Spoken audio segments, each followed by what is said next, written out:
오늘 예배에 참여하는 모든 분들 주님의 이름으로 환영하고 축복합니다. 오늘 말씀의 제목은 승리의 나팔소리, 이런 제목입니다. 52절에 보면 예수님 재림하실 때 나팔 소리가 나매 죽은 자들이 썩지 아니할 것으로 어떻게 해요? 다시 살아나고 우리도 변화되리라. 그런데 이 나팔 소리는 천국에서는 계속 울려 퍼지고 있습니다.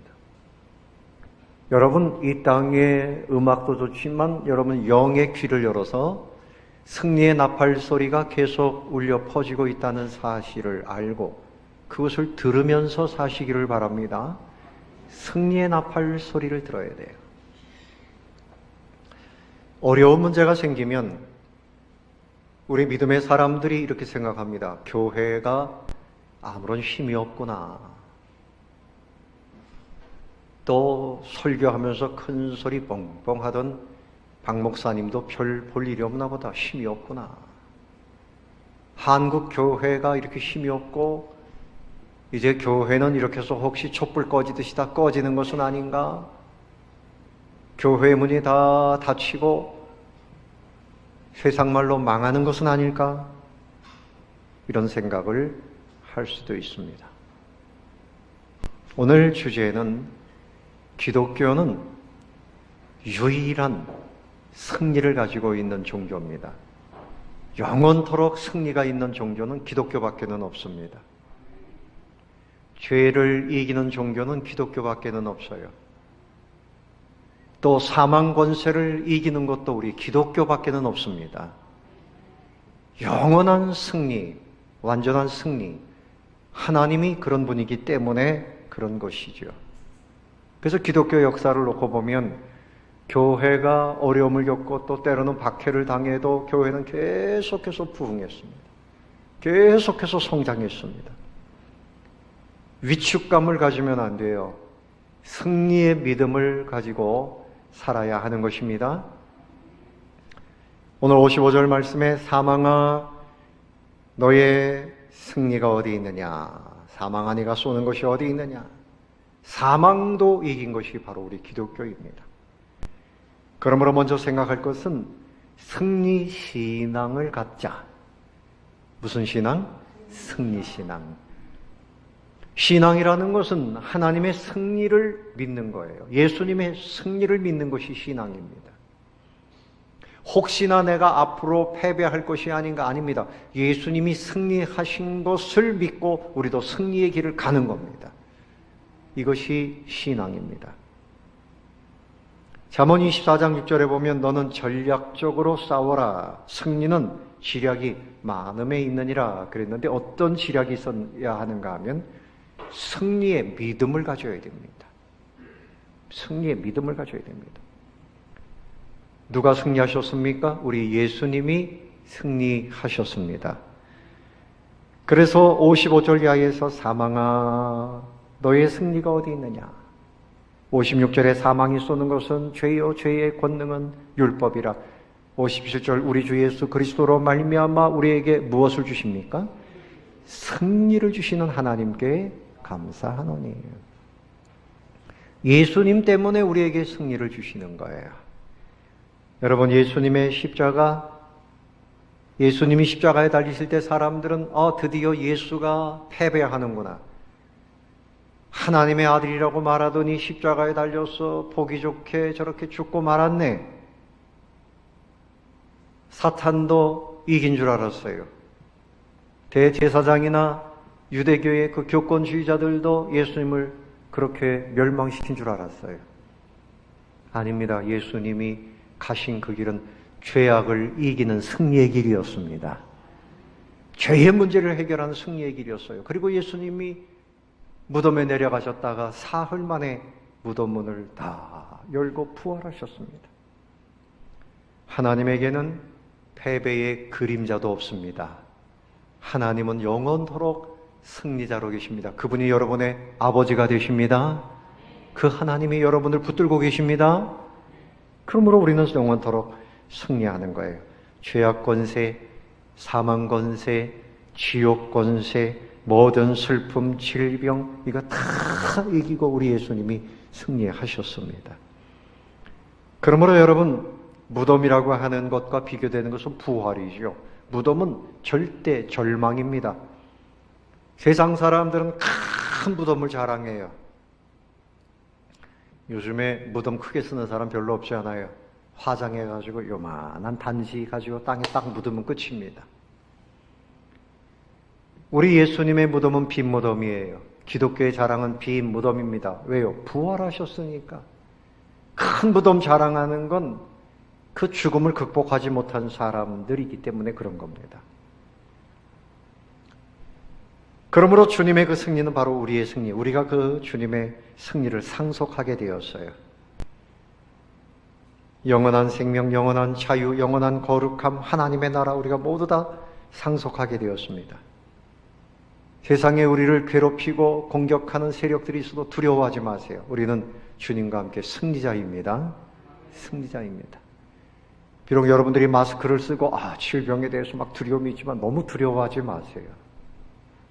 주님은 두려움보다 믿음을 갖고 살기를 원하십니다. 우리가 조심은 해야 되지만 너무 두려워하지 마세요.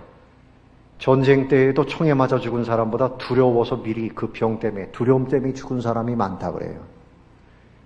여러분들이 너무 두려워하면 질에 죽는 거예요. 마태복음 10장 28절에 몸은 죽여도 영혼은 능히 죽이지 못하는 자들을 두려워하지 말고 오직 몸과 영혼을 능히 지옥에 멸하실 수 있는 그 하나님을 두려워하라. 세상을 두려워하지 말고 누구를 두려워하라? 하나님을 두려워하라. 우리에게는 승리의 DNA가 있어요. 승리의 유전자가 있습니다. 승리자의 의식을 가져야 돼. 승리자의 의식. 여러분 한번 따라해 보세요. 나는 승리자다. 승리자입니다. 승리자입니다. 주님이 다 이겨놓으셨어요. 이제 우리는 전리품만 찾아서 누리면 되는 거예요. 하루하루를 승리자로 사시기를 바랍니다. 패잔병이 아니에요. 승리자로 사셔야 돼요. 승리자로. 부활하심은 영원한 승리의 영광이에요. 그러므로 우리는 죄에 대해서 사망에 대해서 무관한 자입니다. 죄에 대해서 사망에 대해서 무관한 자입니다. 그 영향을 받지 않아요. 거기에 끌려다닐 이유가 없습니다. 그 앞에 무릎을 꿇을 필요가 없어요. 주님의 승리를 확신하고 그렇게 살아야 돼요. 패배자는 특징이 있어요. 원망이 많아요. 패배자는 뭐가 많아요? 원망이 많아요. 비탄에 잠겨서 삽니다. 그러나 승리자는 그 현재 좀 어려움이 있지만 거기에 매이지 않아요. 승리의 영광을 바라보면서 소망하고 감사하고 믿음으로 삽니다. 이것이 승리자입니다. 요셉을 보십시오. 형들이 버렸어요. 종으로 팔려갔지만 패배자의 마음을 가지지 않았어요. 하나님을 믿고 그가 나중에 그 형들을 만나서 고백하는 거 보세요. 하나님이 뜻이 계셔서 나를 먼저 이곳으로 보내신 겁니다. 하나님과 함께 하니까 그가 비록 종이었지만 형통합니다. 감옥에 갔어도 형통합니다. 결국은 총리가 되어져서 큰일을 합니다. 모세를 보십시오. 지팡이 하나 들고 있었습니다. 하나님이 함께 하시는 하나님의 지팡이가 됐어요. 철권 정치를 가진 바로를 무너뜨리고 이스라엘 백성들을 구원해냅니다. 홍해 앞바다 그 앞에서도요, 그 지팡이를 들고 홍해 바다가 갈라지도록 역사합니다. 승리의 하나님을 바라보고 늘 승리했어요. 아말렉과의 전쟁에서도 그 지팡이를 높이 들고 기도했어요. 하나님이 승리하게 하셨습니다. 우리의 승리의 믿음은 하나님을 믿는 믿음입니다. 하나님은 승리케 하시고 승리하시는 분이에요. 다니엘이 사자굴 속에 던져졌지만 나는 승리한다.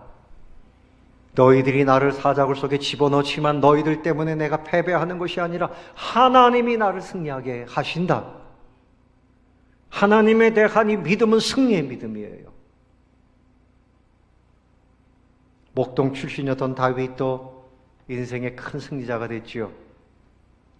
그래서 그가 시편 150편 대부분을 썼어요. 그 중에 제가 예배를 시작하면서 읽었던 시편 18편, 나의 힘이 되신 여호와여, 내가 주를 사랑하나이다. 여호와는 나의 반석이시요 나의 요새시요 나를 건지시는 이시요 나의 하나님이시요 나는 연약하지만 하나님은 승리자이시고 하나님이 나를 승리하게 하십니다. 이런 고백을 하고 있습니다. 여러분, 승리자의 믿음으로 사시기를 바랍니다. 그래서 승리자 바울은 이렇게 말합니다. 고린도전서 15장 32절에 사람의 방법대로라면 맹수와 함께 싸워야 할 것이고 그랬어요. 이 말이 뭔가 하면, 그 맹수는 뭔가 하면요, 사도 바울 기독교인들을 박해하던 사람들, 내가 그 사람들과 싸운다, 난 싸우지 않습니다. 나는 승리자이기 때문에 그들과 싸울 그럴 새가 없습니다. 그럼 그들과 똑같아지는 거예요. 맹수와 싸우면 짐승이 되는 거죠. 나는 그들과 싸우지 않습니다. 또 그 다음 하반절에 뭐라 그러는가 하면, 먹고 마시자. 에피쿠로스 학파가 있었어요. 쾌락주의가 인생의 가장 좋은 것이다. 쾌락주의를 말하는 사람들은 먹고 마시자. 어차피 한평생인데, 한 번뿐인 인생인데 잘 먹고 잘 살자. 사도 바울이 그렇게 살지 않았다는 거죠. 내 앞에는 부활의 소망이 있다. 승리의 소망이 있다. 그래서 나는 지금도 내 안에 몸에 주님의 남은 고난을 채우면서 복음을 전해야 된다. 승리의 복음을 전해야 되지, 내가 저들과 싸우고 아니면 먹고 마시자 이럴 새가 없다. 나는 하나님의 뜻에 순종하여 승리의 길을 가겠다. 그 승리의 길을 가는 원리가 바로 이것입니다. 사람에게 휘둘려서 거기에 휘둘려 다닐 필요가 없어요. 세상이 예수 믿는 사람들을 박해한다든지 어려움을 당한다 할 때 거기에 매여서 싸울 필요가 없습니다. 우리는 승리하신 주님과 함께 승리자의 길을 가야 됩니다. 아멘. 그래서 승리는 하나님을 의지하는 데 있어요. 그래서 사도 바울이 나는 날마다 죽노라. 내 안에 저 나쁜 놈들 나를 이렇게 괴롭혀, 너희들 두고 봐라, 하나님의 능력으로 다 그냥 혼내줄 거야, 이렇게 싸우지 않았다는 거죠. 내 안에 정욕을 죽이고 나는 날마다 죽노라. 전도하고 기도하는 것보다 놀러 다니고 싶고, 이제 가을이 돼서 얼마나 좋아요. 어떻든 가을이 와서 너무나 좋아요. 이야, 먹고 마시자. 나는 이렇게 살지 않고 내 안에 정욕을 죽이고 나는 주님을 위하여 의의 병기로 드리겠나이다. 내 몸을 무엇으로? 의의 병기로 하나님께 드리겠나이다. 승리는 하나님을 의지하고 하나님을 순종하는 데 있어요. 승리는 하나님께 뭐 하는 거라고요? 순종하는 겁니다. 여러분, 에덴 동산에서 왜 쫓겨났습니까? 사단이 너 선악과를 따먹고 하나님처럼 돼. 하나님께 매여 있지 말고. 왜 하나님께 매여 있냐? 매여 있는 게 복인데, 그것이 행복인데. 사단은 하나님께 순종하는 것을 마치 실패요 패배하는 인생인 것처럼 만들었어요. 여러분, 속지 마십시오. 하나님께 순종하는 것이 행복입니다. 하나님께 순종해야 에덴 동산의 복을 누리잖아요. 순종함이 무슨 원리? 승리의 원리. 뭐 하는 것이? 순종하는 것이. 누구에게 순종하는 것이? 하나님께 순종하는 것이. 어떤 사람이 잘난 체 하는 사람이 있어요. 서울대학 교수도 했고 무슨 장로님인데 아주 한국교회의 원로인 것처럼. 근데 그 사람이 나이가 82세가 돼서 정신이 약간 흐려졌나 봐요.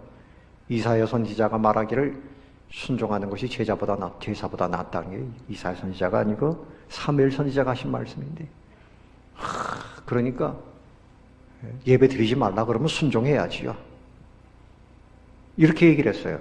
참 교회 개혁연대의 고문이라고 하는데 이 사람들은 완전히 좌파입니다. 교회가 왜 자꾸만 모여서 예배 드리려고 하냐?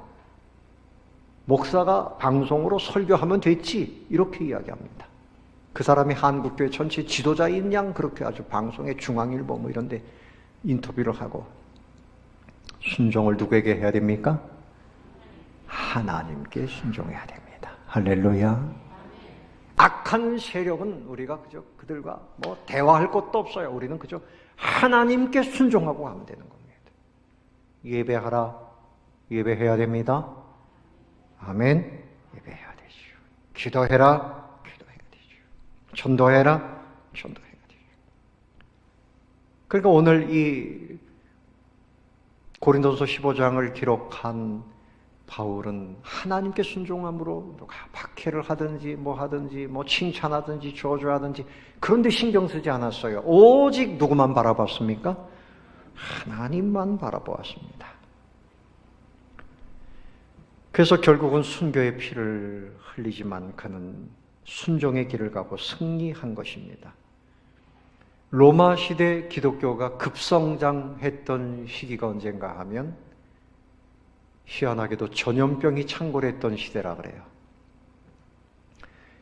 그런데 이 황제가 기독교인들을 박해하려고 하는데 보니까 기독교인들이 얼마나 사랑이 많은지 예수 믿지 않는 이교도들, 다른 종교를 가지고 있는 사람들도 다 찾아서 그들을 구제하고 치료하고 뭐 병원을 세우고 뭐 이런 일들을 하더라는 것입니다. 큰 환란 중에 오히려 교회가 부흥한 그런 역사가 있습니다. 6.25 동란 때 미국의 젊은이들이 이 땅에 와서 수만 명이 생명을 내어놓고 죽었어요. 미국의 하버드 대학이나 예일 대학이나 이런 데 다니던 청년들이 왜 대한민국 땅에 총을 들고 왔습니까? 대한민국 땅의 기독교인들을 공산당들로부터 구해야 된다. 이 마음으로 온 것입니다. 그들은 하나님께 순종했고 그것 때문에 대한민국이 살게 된 것입니다. 할렐루야. 하나님께 순종하는 곳에 승리가 있어요. 하나님의 뜻에 순종하는 것이 승리의 길입니다. 그래서 승리신앙을 가진 사람은 어떤 형편에 있든지 하나님을 예배하고 기도하는 일을 계속했어요. 사도들 핍박과 환난 속에서도 끊임없이 전도하고 예배하고 선교했습니다. 여러분, 달리기라는 경주자가 어떻게 하지 면류관을 없습니까? 땀을 흘리고 훈련을 해야 돼요. 십자가를 짊어지고 십자가를 끝까지 잘 짊어지는 사람이 십자가를 통해서 누리는 최고의 영광을 누리게 되는 겁니다. 십자가 없이 면류관 없습니다. 십자가를 짊어져야 면류관 쓰고 그리고 승리의 자리에 들어가게 되는 것입니다. 여러분, 그렇다면 이 죄의 세력들, 우리 예수 믿는 사람들을 괴롭히는 사단의 세력은 어떻게 됩니까? 하나님이 결국은 다 엄중하게 심판하십니다. 하나님이 심판하십니다. 하나님께 맡겨드리고 우리는 그저 하나님의 말씀에 순종해서 승리의 신앙으로 그 길을 가면 되는 것입니다. 승리하리라, 승리하리라, 어린 양의 피로써 승리하리라, 승리하리라, 승리하리라, 주의 크신 이름으로, 거룩한 주의 말씀으로, 거룩한 주의 말씀으로 승리하리라, 승리하리라, 주의 크신 이름으로. 아멘. 주님의 이름을 믿는 우리는 승리자입니다. 교회는 승리자입니다. 승리자의 의식을 가져야 돼요. 주님은 십자가를 지시면서 내가 패배했다 이런 생각을 하셨을까요? 아닙니다. 승리자의 길을 가신 겁니다. 전능하신 하나님의 그 뜻을 따라서 예수님은 그 길을 가시면서 승리자의 믿음으로 십자가를 짊어지신 거예요. 신명기 7장 21절에 너는 그들을 두려워하지 말라. 너희의 하나님 여호와 곧 크고 두려운 하나님이 너희 중에 계심이니라. 하나님이 우리와 함께 하시는 것을 믿고 두려워하지 말고 믿는 자의 승리자의 길을 가시기를 바랍니다. 하나님이 나에게 계세요. 미국이 경제공황이 왔을 때 무디 목사님이 영적, 도덕적 회복운동을 일으켰어요. 그래서 미국이 살았어요.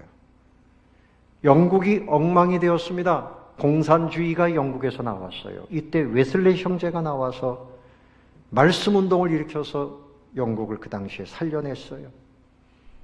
덴마크가 완전히 망하고 젊은 여성들이 몸을 팔아서 살고 도덕이 땅에 떨어지고 소망이 없던 때에 그룬투비 목사님이 일어나서 하나님을 믿읍시다. 하나님을 소망합시다. 하나님께로 돌아갑시다. 외치면서 그 나라를 살렸습니다.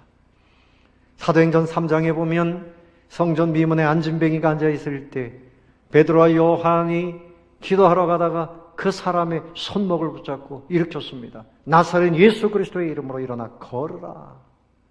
나에게 은과 금은 없지만 나에게 있는 것 예수 그리스도의 이름을 주노니 예수 이름으로 일어나 걸으라 할 때 일어났습니다. 뛰며 찬미하며 새 인생을 살았어요. 여러분, 우리 앞에 안진뱅이가 있듯이 우리의 환경이 그야말로 장애가 생기고 어려운 일이 생겼다 할지라도요, 우리는 일어납니다. 예수 이름으로 다 일어나시기 바랍니다. 승리자의 믿음으로 살아야 돼요. 승자의 믿음으로 살아야 돼요. 그런데 어떻게 해야지 승리할 수 있을까? 하나님의 법대로 해야지 승리합니다. 누구의 법대로? 하나님의 법대로. 디모데후서 2장 5절에 경계하는 자가 법대로 경계하지 아니하면 승리자의 관을 얻지 못한다. 그렇죠. 여러분, 이렇게 달리기를 하는데 트랙을 도는데 그 트랙을 잘 돌아야지 딴 데로 돌아다니면 소용이 없어요. 법대로 해야 됩니다. 출발하기 전에 혼자 출발해도 안 됩니다. 실격이 됩니다. 한 80여 년 전에 영국의 스포츠 스타였던 에릭 리들이라고 하는 사람인데 이 사람은 100m 달리기에서 금메달을 따는 사람이에요. 그런데 올림픽 결승이 주일날 있게 됐습니다. 이 사람이 포기했습니다. 나 주일에는 나가지 않습니다. 영국 국민들이 실망하고 원망했습니다. 아무리 네가 그리스도인이라 할지라도 금메달을 따서 우리에게 기쁨을 줘야지 이럴 수가 있냐. 포기했어요. 그런데 그 후에 한 6개월을 열심히 해가지고요, 400m, 원래 그의 주종목이 아닌데 400m 경기에 나가서 금메달을 땄습니다. 그가 고백한 것은 하나님이 그에게 힘이 되어주셨다. 그렇게 달리는데 하나님이 힘이 되어주셨다. 여러분, 진정한 승리는 세상에서 금메달 따는 것보다 하나님의 법대로 사는 겁니다. 아멘. 하나님의 법대로 사는 거예요. 그래서 하나님의 법대로 살려고 그러면 절제해야 됩니다. 절제해야 돼요. 우리가 하나님의 말씀대로 살려면 절제해야 돼요. 고린도전서 9장 24절에 운동장에서 달인질하는 자들이 다 달릴지라도 오직 상 받는 사람은 한 사람이다. 그 다음 절에 이기기를 다투는 자마다 모든 일에 절제한다 그랬어요. 여러분, 달리기를 하는 사람이 뭐 이것저것 다 두리번 되면 그거 보나만 합니다. 1등 할 수 없어요. 달리기 한다는 사람이 뭐 그냥 멋을 내느라고 뭐 치렁치렁 치장을 하고 뭐 옷도 이상한 옷을 입고 나왔다. 그 사람 1등 할 수 없습니다. 가장 빨리 달릴 수 있도록 모든 것들 다 절제해야 돼. 하나님의 말씀대로 살려고 하면 내 감정도 절제해야 돼요. 내 생활도 절제해야 돼요. 좋은 거, 하고 싶은 거, 세상적으로 볼 때 좋아도 절제해야 돼요. 하고 싶은 거 다 하고 어떻게 주님의 말씀대로 열매를 맺을 수 있겠어요? 안 됩니다. 근데 절제한다는 말은 훈련이라는 말이 담겨져 있어요. 훈련입니다. 훈련해야 절제가 돼요. 생각도 절제하고 마음도 절제하고 절제하고 기도하고 절제하고 예배하고 절제하고 전도하고 봉사하고 하고 싶은 거 다 하면서 어떻게 주님의 일을 하겠어요? 안 되는 거지. 근데 절제는 갈라디아서 5장 22절에 성령의 열매 중에 마지막 열매입니다. 성령의 열매는 사랑, 실학, 화평, 오래 참음, 자비, 양선, 충성, 온유, 절제. 마지막에 절제. 뭐 아무리 좋은 열매가 있어도 또 이것도 절제가 없으면 안 돼요. 절제가 좋은 열매입니다. 오래전 일입니다. 캐나다의 CBC 아침 뉴스에서 그 아나운서가 오늘은 우리 캐나다의 국가적 수치의 날입니다. 이렇게 말을 했다 그래요. 국가적 영웅, 세계적인 육상 선수. 누군가 하면 벤 존슨이에요. 이 사람이 실격이 됐어요. 왜 그런가 하면 그의 모든 기록도 다 깨끗이 취소가 됐어요. 약물 복용 때문에. 그래서 왜 약물을 복용했냐? 그랬더니 훈련을 제대로 못해가지고. 뭘 못해가지고요? 연습을 못하고 훈련을 제대로 못했더니 의욕도 없고 명예는 지켜야 되겠고 그래서 약물을 슬쩍 복용했습니다. 결국은 과거의 그 영광이 완전히 다 물거품이 되고 말았다. 하나님의 말씀대로 살려면 절제하는 훈련을 해야 됩니다. 요한일서 5장 4절에 무릇 하나님께로부터 난 자마다 세상을 이기느니라. 세상을 이기는 승리는 이것이니 우리의 믿음이니라. 그러니까 어떻게 절제할 수 있느냐? 절제할 수 있는 힘은 믿음입니다. 하나님을 향한 믿음이 있으면 하고 싶은 것도 절제할 수 있어요. 천국에 대한 믿음이 있으면 하고 싶은 것도 절제할 수 있는 겁니다. 하나님의 함께 하심에 대한 믿음. 이렇게 내가 순종하면 반드시 승리할 수 있다는 이 믿음이 있으면 먹고 싶은 거, 하고 싶은 거, 게으르고 싶은 거 이거 다 절제할 수 있는 거예요. 믿음이 힘입니다.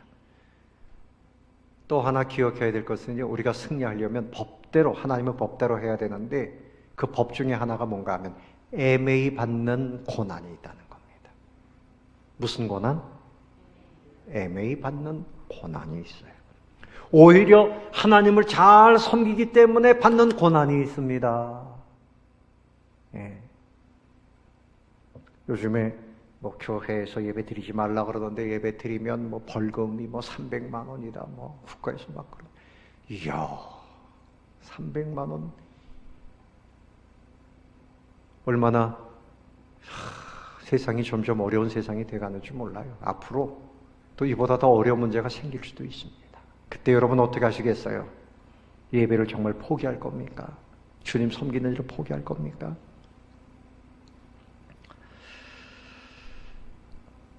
애매히 고난을 당해. 근데 사도들은 복음을 전하다가 매를 맞고 좋아했습니다. 야, 우리가 주님을 위해서 고난을 받았네. 하이파이브 탁 기뻐했어요. 주님을 위해서 우리가 고난 받았네. 할렐루야. 그것을 기뻐했습니다. 요즘에 교회가 여러분 비난 많이 받아요. 젊은이들이 이 방송이나 뭐 이런 데서 나오는 거 보고 교회 가는 게 부끄러워요. 너 지금도 교회 다녀? 교회 가는 게 부끄러워요. 이렇게 말하는 사람들이 있다고 그래요. 목사님들이 그런 얘기를 해요. 정말 참 가슴 아픈 일입니다. 교회가 얼마나 사회를 위해서 사랑을 많이 합니까? 우리 교회도 애를 쓰고 있잖아요. 대한민국의 구제사역은 대부분 교회에서 하고 있어요. 그런데 교회가 뭐 거짓말쟁이다. 교회 사람들을 다 불살라 죽였으면 좋겠다. 막 이런 얘기도 하고, 교회에 다니는 사람들은 뭐 전부 사기꾼이다. 거짓말쟁이다. 막 이런 이야기들을 합니다. 저들의 비난이 있지만, 교회를 무너뜨리려고 하는 사단의 전략이 있지만, 여러분 이때에도 우리는 그것 때문에 너무나 마음을 쏟지 말고 그런 중에도 하나님께 순종하시기를 바랍니다. 하나님을 바라봐야 돼요. 제가 손양원 목사님 가정의 이야기를 좀 하려고 그래요. 이 이야기를 듣다 보면 정말 승리가 뭔지를 생각할 겁니다. 그 딸 중에 손동희 권사님이 간증을 했는데, 이 손양원 목사님은 우리가 지난번에 여수의 애양원 한번 갔잖아요. 거기서 막내 아드님을 만났잖아요. 근데 한 1,000명 정도의 나환자들이 있었대요. 근데 날마다 자살하는 사람들이 있었답니다. 얼마나 비관이 되겠어요.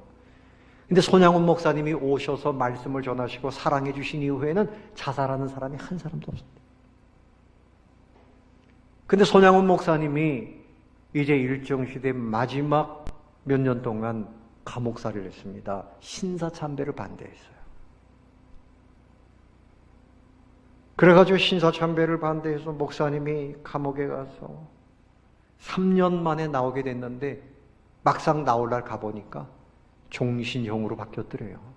이 사람 나가도 또 반대할 것이니까 여기서 죽어라 그랬는데 해방이 되면서 이제 풀려나시게 됐는데 그때 가족들은 다 고생을 얼마나 했지. 아이들도 신사참배를 반대해서 학교에 가지 않는 겁니다. 학교 가면 신사참배 해야 되니까 아이들이 학교도 안 가고 그렇게 고생을 했어요. 그런데 이제 목사님이 나와서 행복한 시간을 좀 보내고 있는데 그 후 얼마 지나서 1948년도 10월 19일 날 여수 순천에서 공산군들이 일주일 동안 3,500명을 학살했어요. 그 중에 예수 믿는 사람들 그리고 국군들 3,500명. 일주일 만에 사태가 이제 반전이 돼서 끝났는데 그때 손양원 목사님의 두 아들이 순교를 당했습니다. 25살 된 동인군, 19살 된 동신군 두 아들이. 그래서 이 여동생이 그 오빠들의 사랑을 많이 받고 그날도 오빠가 순교한 날 마침 이제 소풍을 가는 날이었답니다. 중학생이었는데 그 큰 오빠가 동이야 자꾸 부르더래요. 너 참 예쁜 동이 오빠가 용돈 줄게. 이제 소풍 가려고 그러는데 또 부르더래요. 3번이나 부르더래요. 그렇게 오빠가 사랑해주고 이상하다 오빠가 오늘 왜 이렇게 나를 자꾸 부를까. 나 소풍 가야 된다고. 그러고서 이제 헤어졌는데 그게 마지막이었다 그래요. 그래서 이제 오빠가 죽은 것 같다는 소문을 듣고 기차를 타려고 하니까 공산군들이 다 점령해가지고 기차가 운행이 안 돼서 50리길을 뛰어갔답니다. 막 전쟁터 같은 그런 데 갔더니 어떤 분이 그 오빠의 시신들을 찾아놓은 거예요. 그래서 그 현장에 있던 오빠의 친구들을 통해서 실제 그 현장에 있었으니까 그 증언을 들은 거지요. 이 오빠들이 평소에는 같은 친구들입니다. 평소에도 좌익, 우익 공산군과 우리 이 공산당원들과 또 우리 기독교 학생들이 늘 학교에서 싸웠답니다. 근데 이 큰오빠가 기독학생의 회장이었다 그래요. 갑자기 와서 끌고 나가고 결박해서 끌고 나가서 두들겨 패고 너 지금이라도 예수 안 믿는다 하면 살려준다. 우리와 같이 공산당에 들어와라. 했지만 나는 그렇게 할 수 없다. 나는 주님을 믿는 사람이고 너희들도 이제라도 회개해라. 그래서 구원받아라. 이런 이야기입니다. 그래서 총으로 쏴서 죽였습니다. 이 형이 내 동생은 살려줘라. 동생은 우리 형님은 장남이니까 나를 죽이고 우리 형을 살려달라. 그래서 형이 죽었어요. 근데 이 동생도 역시 왜 죄 없는 사람을 죽이냐고 너희들이 회개해야지 산다. 복음을 전하다가 또 거기서 같이 죽임을 당했습니다. 그런데 장례를 치른 다음에 이 아버지가 손양원 목사님이 그 두 아들을 죽인 원수가 붙잡혔다는 소리를 들었어요. 그러니까 이제 일주일 만에 이 상황이 바뀌니까 공산당들이 잡히고 이 사람들 그냥 학생들이 가서 막 때리고 뭐 재판도 없이 죽이기도 하고 막 이런 상황이랍니다. 군인들이 들어와서 직결 처분하고 막 이런 상황인데 두 아들을 죽인 그 사람이 잡혔다고 하니까 아버지가 그 아들을 살려야 되겠다. 그리고 그 아들을 살리려면, 그 학생을 살리려면 아들로, 양자로 삼아야만 살릴 수 있다. 그래가지고 여러 방면으로 애를 써가지고 그 아들을 살리는데요. 목사님의 친구가 가서 그 담당자에게 이야기를 해도 이렇게 말한다는 겁니다. 당신 왜 공산당을 살리려고 그러냐? 당신도 공산당 아니냐? 그래서 내어주질 않는 겁니다. 그래서 마지막에 이 딸인 동희 씨, 이 딸이 가가지고 아버지의 이야기를 하면서 그래서 그 사람을 살렸다 그래요. 아버지에게 원망을 했습니다. 아버지, 우리 오빠들을 저렇게 처참하게 죽인 사람을 용서하는 것만 해도 힘든데 굳이 그 사람을 아들로 삼아야 됩니까? 내가 그 사람을 어떻게 오빠라고 부릅니까? 그런데 이 손 목사님 말씀은, 동희야, 내가 신사참배를 거부하여 옥살이를 하고 우리 가족들이 다 뿔뿔이 헤어져서 할아버지는 만주로 가시고 너는 고아원에서 살고 뭐 이렇게 어려움을 겪은 것은 하나님의 말씀에 순종하기 위해서 그랬던 거다. 우상을 섬기지 않고 하나님만 섬기기 위해서 우리가 그 말씀대로 살기 위해서 그런 거 아니냐. 그런데 원수를 사랑하라 하는 말씀도 역시 똑같은 말씀이니 하나님의 말씀대로 살려면 내가 그 사람을 살려야 된다. 그렇게 해서 그 사람을 양자로 그렇게 삼았습니다. 제가 이 말씀을 드리는 것은 하나님의 말씀대로 산다고 하는 것이 쉬운 일은 아닙니다. 그러나 하나님의 말씀대로 살아야만 하나님 보실 때 진정한 승리자가 되는 것을 믿으시기를 바랍니다. 그런데 여러분, 이렇게 돼서 2년 후에 6.25 전쟁이 터졌어요. 손양원 목사님이 공산군들에 의해서 잡혀서 교도소에 들어갔습니다. 많은 나 환자들이나 다른 사람들이 말하기를 과거에 그 공산당을 아들로 살려줬으니 손 목사님은 살려줄 것이다. 뭐 그렇게도 생각할 수 있죠. 그런데 무참하게 총살당하고 말았습니다.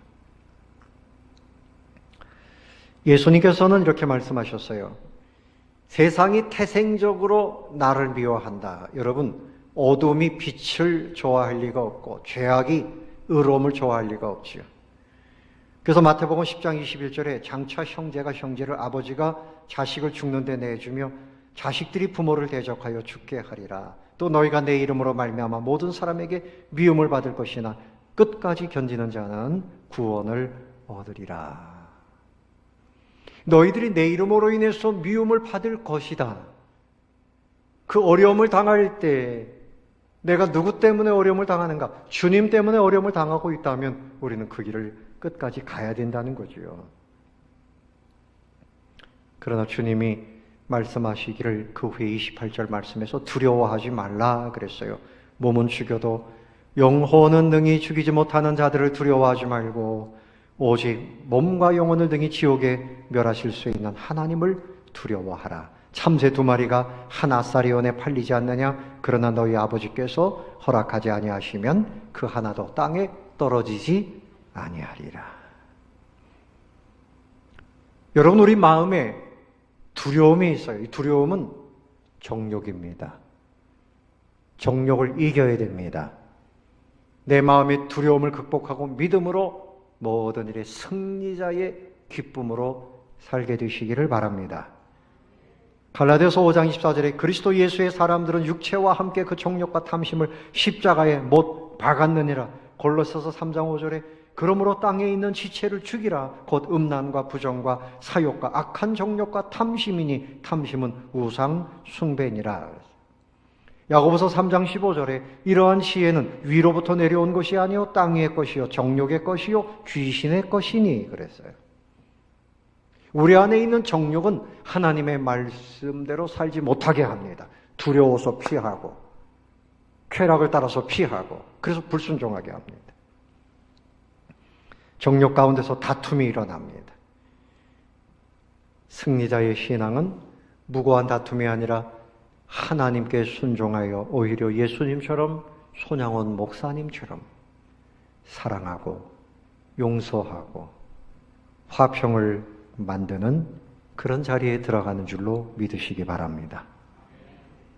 마지막으로 생각할 것은 승리하는 법은 뭔가 하면 기도입니다. 승리하는 법은 뭐라고요?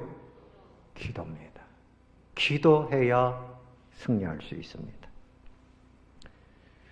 시편 20편 5절에 우리가 너의 승리로 말미암아 개가를 부르며 우리 하나님의 이름으로 우리의 깃발을 세우리니 여호와께서 네 모든 기도를 이루어 주시기를 원하노라.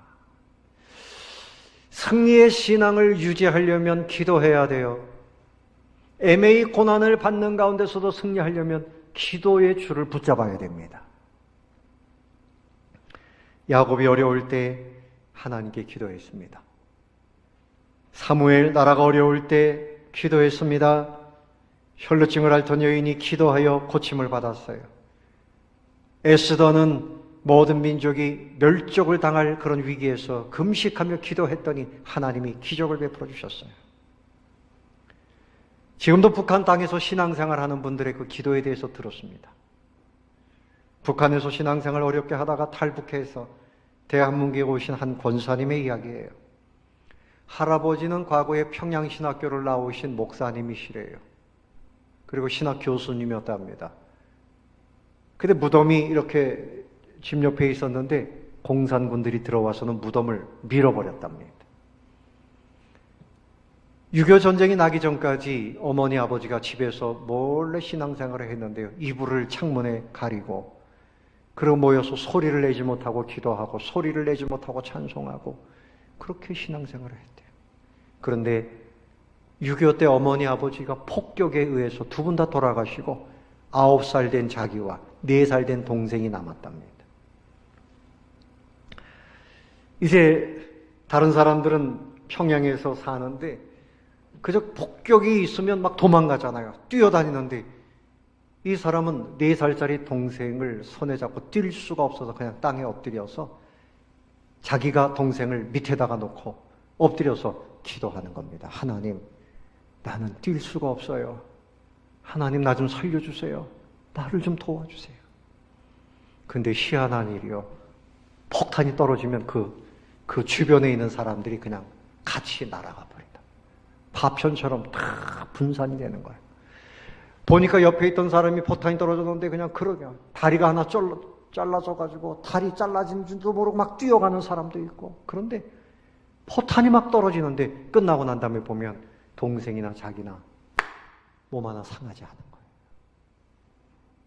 그 사람들이 야, 너 그때 내 옆에 포탄이 떨어지지 않았니? 예, 맞습니다.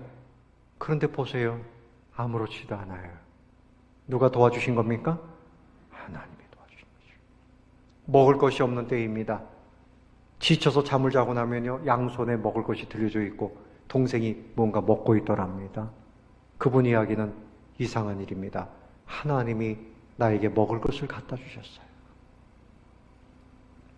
그래서 이분이 이제 성인이 돼가지고 어떻게 기도하는가 하면 기도했다 그러면 잡히면 그건 죽는 겁니다.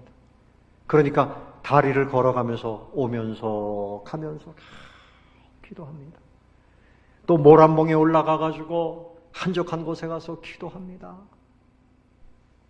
근데 거기서 기도하다 보면 또 비슷한 사람들을 만난대요. 그럼 서로 기도하는 걸 알고 서로 망을 봐준답니다. 보초를 써주는 거예요. 그 친구가 생겼습니다. 믿음의 친구가 생겼어요. 그런데 그분도 나중에 순교를 당했답니다. 어느 날 북한에서 김일성이 우리의 하나님이다. 그렇게 선포를 했답니다. 그때 이분이 자신도 모르게 누가 하나님이야? 하나님은 오직 하늘에 계신 하나님 한 분뿐인데 이 말 한 것 때문에 그것이 탄로가 돼가지고 그 자녀들이 이렇게 9살짜리, 6살짜리가 있는데 그 앞에서 그냥 결박을 당해가지고 갔는데 생체 실험을 당하고 순교를 당했다. 지금도 북한에서는 이렇게 믿음의 형제들이 그 북한의 복음화를 위해서 북한의 해방을 위해서 기도하고 있습니다. 그들은 승리자입니다. 그들은 승리자인 줄로 믿습니다. 승리자가 되시기를 바랍니다. 여러분, 우리가 이렇게 자유가 있는데 이만큼 자유가 있을 때 기도한다고 잡아가는 세상은 아니에요. 왜 기도 못합니까? 우리의 마음에 절제가 안 돼요. 마음의 정욕이 여러분의 마음을 집어삼키고 있기 때문에 그런 것입니다. 기도하는 승리자가 되시기를 바랍니다. 가정에서도 기도하고요. 직장에서도 기도하고요. 하나님의 법대로 오직 하나님께 순종함으로 이미 승리하신 주님, 영원토록 승리자 되신 우리 하나님을 바라보면서 승리의 신앙으로 승리의 나팔 소리가 들리는 것을 믿음의 귀를 열어서 들으시기를 바랍니다. 세상에 어떤 사람들이 우리의 신앙을 넘어뜨리겠어요? 성령님이 내 안에 계시고 하나님이 나를 붙들고 계시니 우리는 절대 실패하지 않습니다. 교회는 하나님이 붙들고 계신 것을 믿으시기를 바랍니다. 승리자의 믿음으로 살게 되시기를 바랍니다. 승리자로 살게 되시기를 예수님의 이름으로 축원합니다.